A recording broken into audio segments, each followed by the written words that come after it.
Let me please let me talk to him. Shut up! Please let me talk to him. Shut up!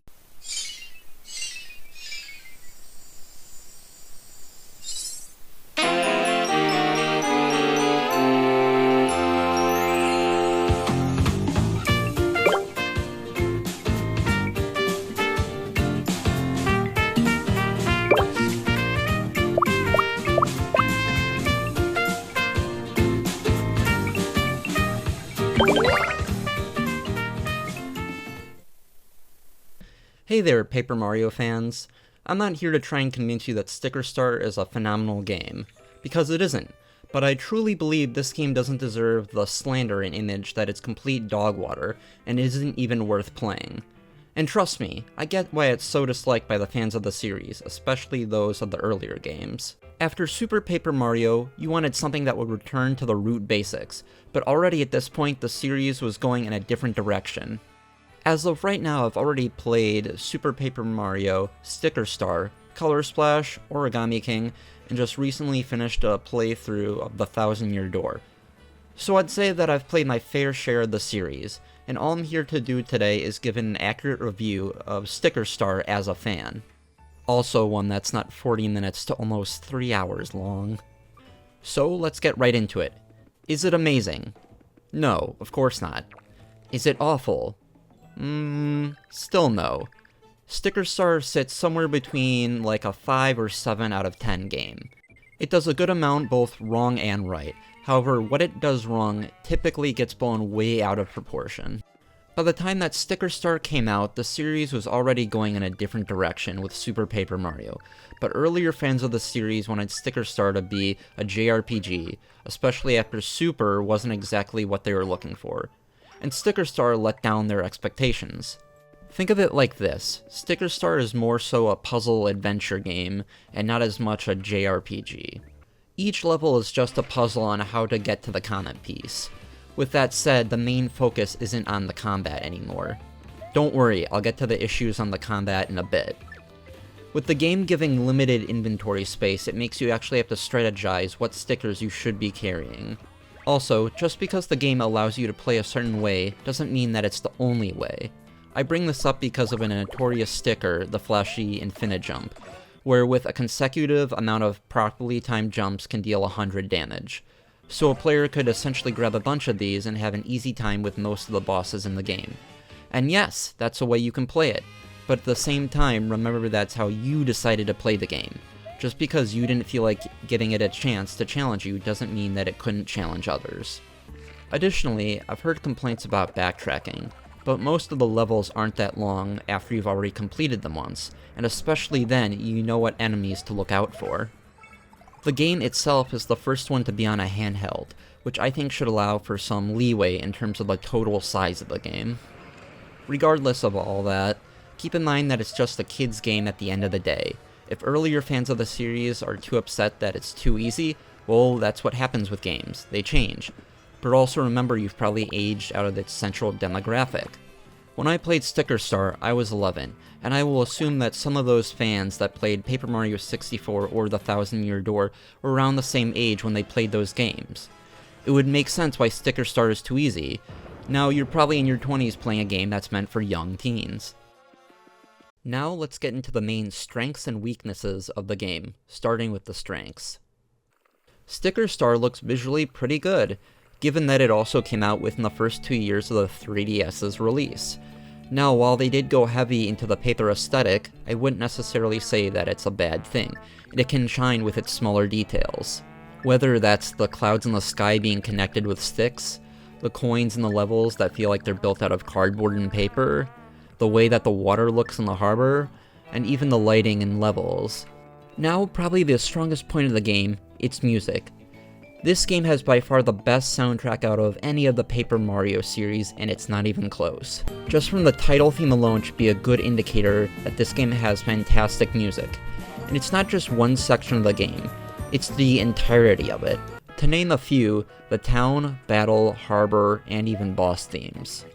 Sticker Star's music is so good that I'm gonna dedicate the next 3 minutes of this video just to some of its music.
The jazzy feel that the majority of the music brings gives the areas their own distinctive feel, while at the same time perfectly matching the context of the song. Additionally, the game showcases a little bit of dynamic music, which is very cool to hear.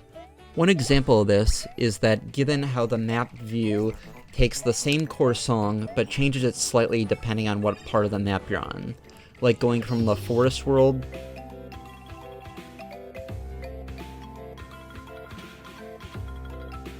to the snow world.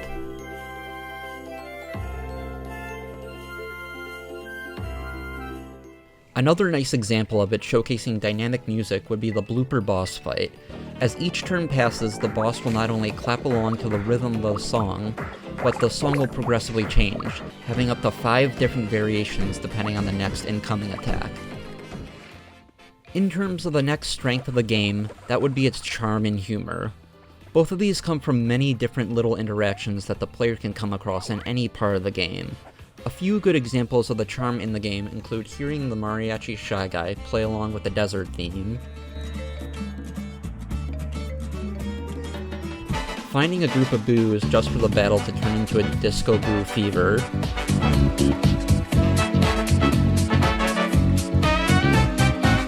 and seeing the very small and sad story of the World 4 boss, where you learn that all he wanted was a body that could last, but the royal sticker caused him to go crazy.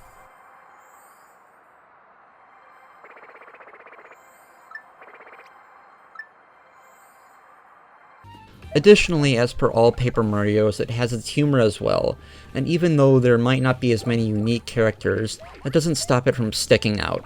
These can range from many different things in the game, like having a turkey breakdance on your enemy, 4, 3, 2, 1.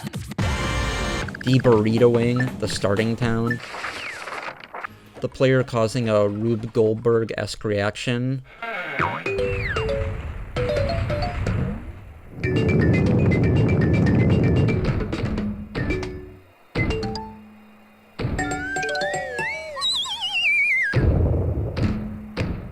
or even Shy Guys getting visibly frustrated when you cut in line in front of them while they're waiting for the minecart ride. And it's not just the visual interactions that carry the humor, but it still carries plenty within all the dialogue. Some of my personal favorites include that rampaging Bowser is a bit of a neat freak, or hearing the heroic stories of lies, where the one Toad that is getting beaten up in each new world has been sending letters back to a Toad in town. And to cap it off, entering the Sniff It or Whiff It game show, where the host mentions their unpaid Sniff It interns, where at points to avoid being hit with Mario's hammer, will scurry back underground to the underwhelming intern lounge. So yeah, Sticker Star still has good humor, just like the other games. The last strength that I'd like to take note of is that this game has a good amount of secrets for the player to find. I wouldn't necessarily say that these secrets are incredibly vital to any average playthrough, but they can definitely make you keep your eye out. Whether that's finding the different Luigi appearances in each world,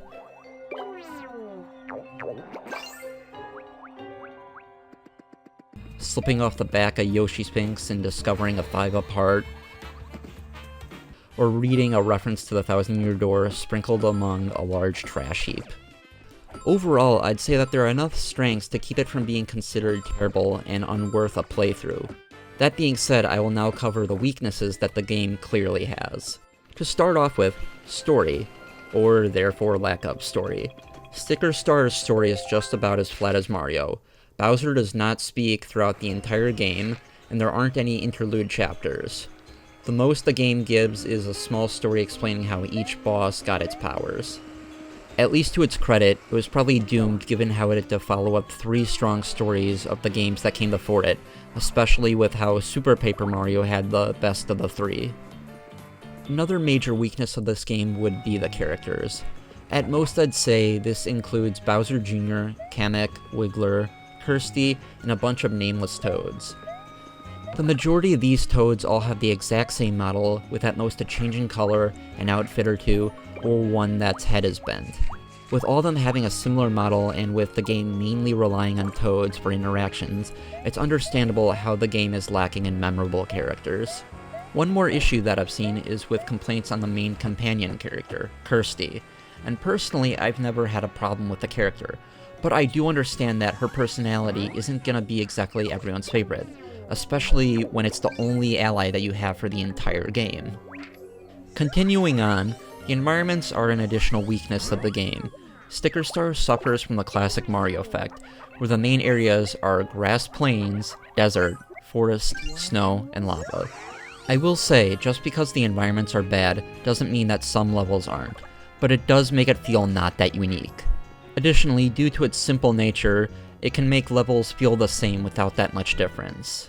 Also, a key weakness in the game is its combat, and for this I can sum it up like this. You might as well not fight any enemies due to the lack of an EXP system. When battling, the majority of time you will only gain coins from defeating an enemy, and stickers are only a one-time use. So basically, you're better off focusing on the puzzles of the levels rather than trying to waste time on enemy encounters. Combat pretty much goes hand in hand with the last two weaknesses that the game has, those being the bosses and thing stickers. The bosses aren't really that creative. Big Goomba, Big Pokey, Big Blooper, you get the idea. The fights can be brute forced, but if you haven't used the proper thing sticker, the fights become pretty free.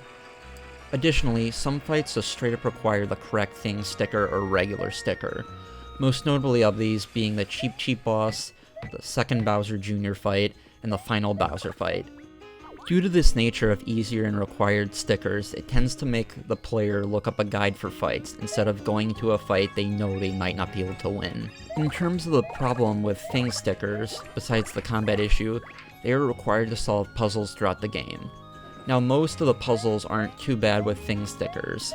Find a light bulb, use it in a dark room that you explored earlier. Come across a sleeping wiggler, well just wake him up with a horn. However, there are a few that aren't really that obvious. The two that come to mind being using a vacuum cleaner to suck up a tornado, or knowing that this small point on a mountain is meant for a radiator. Additionally, when the player uses a thing sticker that wasn't meant for said puzzle, you just lose the sticker, either making the player go back to find or buy the thing, or once again incentivizing the player to look up a guide rather than trying to select the proper sticker that they might just end up losing. Overall, it's got clear and major weaknesses that really stand out due to how different it is from the others in the series. So, what's the final verdict? Well, it does some stuff right, and it does some stuff wrong. It has the misfortune of trying to go in a different direction, while still trying to hold on to its roots. It's a game that could work better in a vacuum, rather than constantly having to be compared to any of the others in the series. I'd say that if you're a fan of the earlier games in the series, this game, at its lowest, is like a 5 out of 10 game, and that's totally understandable. If it's a game that you grew up playing, you'd probably give it a 7 out of 10. Personally, for me, I'd give it a 6.5 out of 10. Do its flaws stand out more now that I've gotten older? Of course. Could I go back and have a fun time with it? Most definitely. At the end of the day, is the game playable? Yes. Can you enjoy yourself while playing it? Of course. And I'm not really too sure how I want to end this, so stay perky.